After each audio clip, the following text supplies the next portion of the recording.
Hello, and welcome to the early input meeting for 1630 Lynn Valley Road, also known as the site of the Lynn Valley Legion.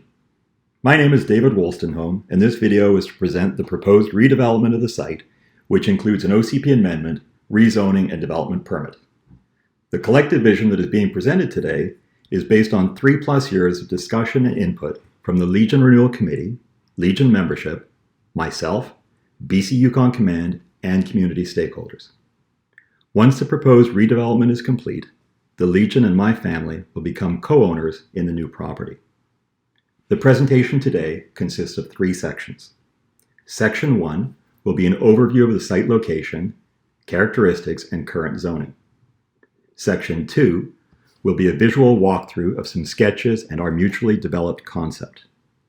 And Section 3 will highlight stated DNV policies along with how this proposal addresses those policies. So this is Section 1. In the center, you see the Lynn Valley Town Center highlighted with the orange circle.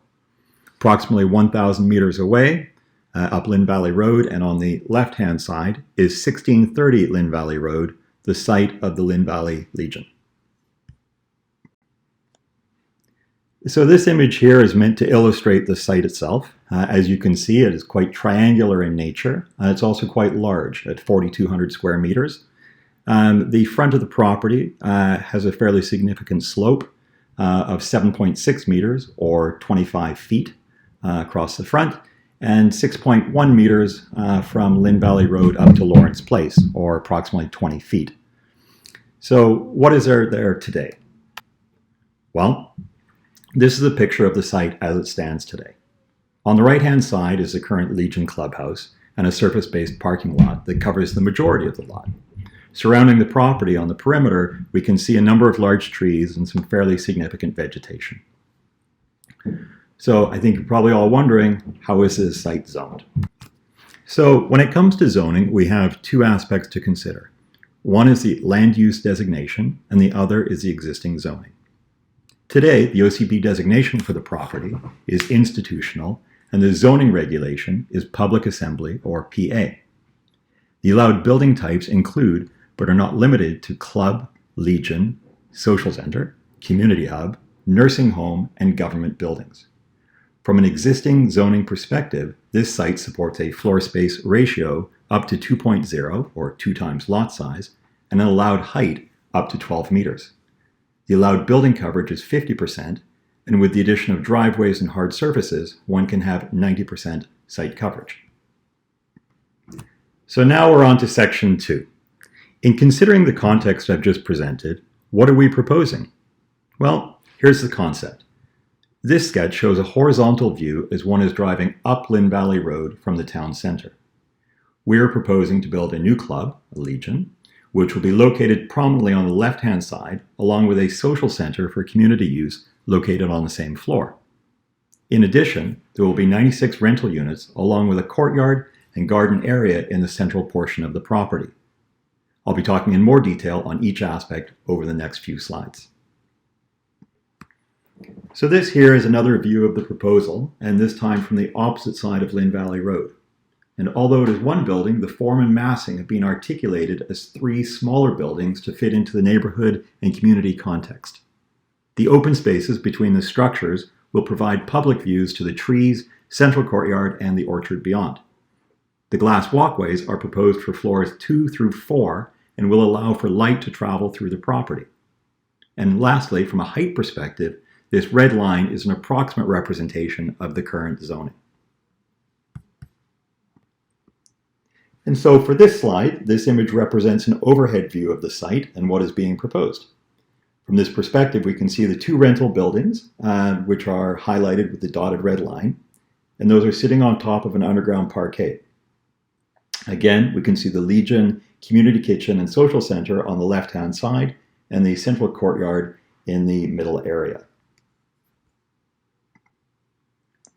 The first area I would like to talk about in more detail is the parking. As you can see, we are proposing 137 parking spots plus loading area, while the DNV bylaws for this proposed project have been calculated at 209. The bicycle parking being suggested is approximately 50% more than what is required under the current DNB bylaws. We appreciate concerns about parking and potential community impact, and to that end, we will be engaging an independent transportation study. We feel that between the numerous public transit options within 5 minutes of the site, relative proximity to the town center, and the support of bike lanes, we will be able to reach a suitable compromise. So again, this is a close-up of the new Legion location, along with the Sanopath and Flag area. And today, the current Legion is approximately 372 square meters and operates as both a club and social center under the current zoning. And under this proposal, the new Legion and social center will be 560 square meters.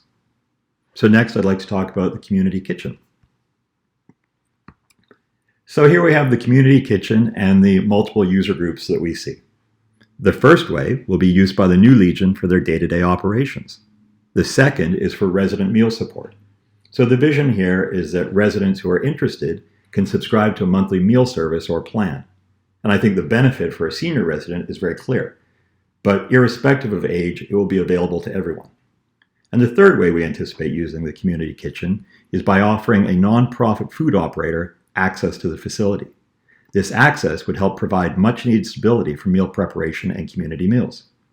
We are currently in the midst of working through the specifics with Liz Lindsay, who runs Sharing Abundance. Food security on the North Shore is a hidden but real issue. And as a charity, Sharing Abundance was serving more than 7,000 meals a year, pre-pandemic, directly in North Vancouver over 3 programs.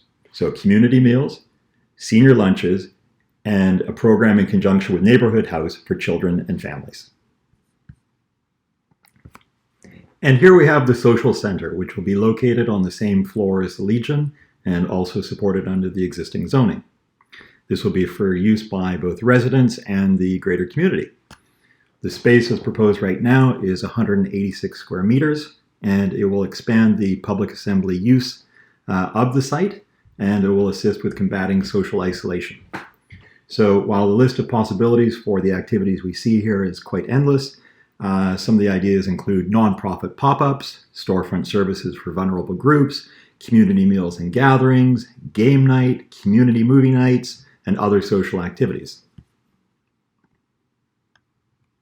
This next slide is around housing. A key aspect to this proposal is a desire to provide inclusive housing that is intergenerational and vibrant, rather than housing exclusively for seniors. So in the next slide, I'm going to talk about what does that look like and how does that break down. Well, here's a unit mix breakdown. What we're proposing is as follows.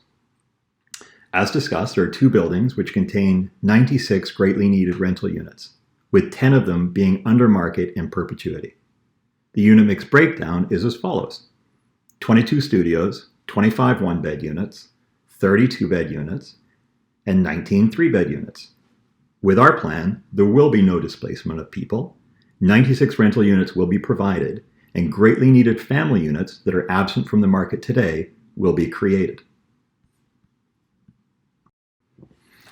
So, for the central courtyard and community garden, what do we see here? Well, the courtyard will be accessible from multiple locations and act as another area for socialization and community interaction. A central meeting area and garden space with appropriate seating will support active socialization and a healthy community. Within the courtyard space, we anticipate the growing of vegetables to be used within the community kitchen. This space and its use will be compliant with the district's noise bylaw. This third and final section is to talk about DNB stated policies and in support of a rezoning and OCP amendment, how this proposal addresses many aspects of those policies. This section is not meant as an exhaustive summary of policy, but rather to highlight how this proposal addresses many community goals, from a social perspective, from a housing perspective, and from a public assembly land strategy perspective. So here are a few stated OCP social goals. Facilitating a food system that supports long-term community and environmental health, supporting the provision of passive and active outdoor recreational opportunities within reasonable walking distance, providing a safe, socially inclusive, and supportive community, and facilitating the delivery of accessible community services and social programs to meet the current and future needs of all district residents. So, in response to these social objectives from the DNV, the garden and kitchen support food security and long-term community health. This site is in close proximity to many nearby trails and recreational areas. We are committed to creating a diverse and socially inclusive community, and we are facilitating the delivery of accessible community services and social programs with our social center. So now, let's talk about some of the stated OCP housing goals. Well, one is provide an increase in net rental housing, which is a 2030 target. To provide an increase in accessible units, also a 2030 target. To address lack of housing diversity and affordability.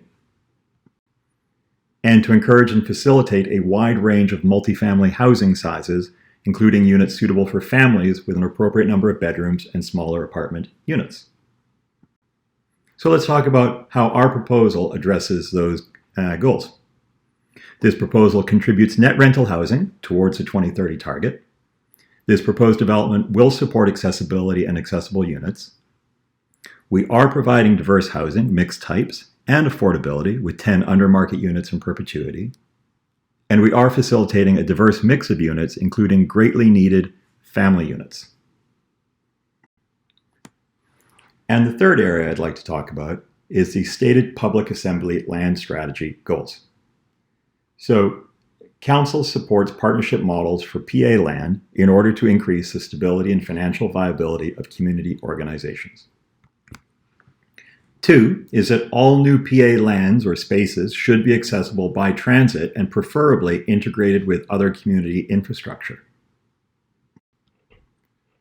3, provide an overall benefit to the community and immediate neighborhood. And 4, fit with the overall land use directions and policy of the OCP. The outcomes from our proposal are as follows. This plan significantly increases the stability and financial viability of the Legion so they can continue to provide community outreach and charitable giving. The transit options around the Legion site will ensure accessibility to the food and community supports offered by this proposal. By creating this synergy of shelter, food security, mobility, and community together, we are providing stability and significant benefit to the community. And up to 25% of new development will occur outside of town centers. While the Legion is not physically in the town center, its long tenured existence and history are central to the community. So with that concludes this early input presentation, and I thank you for watching. This slide and the one following provides multiple ways for you to comment on this proposal and to ask questions. I ask you to get engaged so that together we can think differently and create something fantastic for everyone.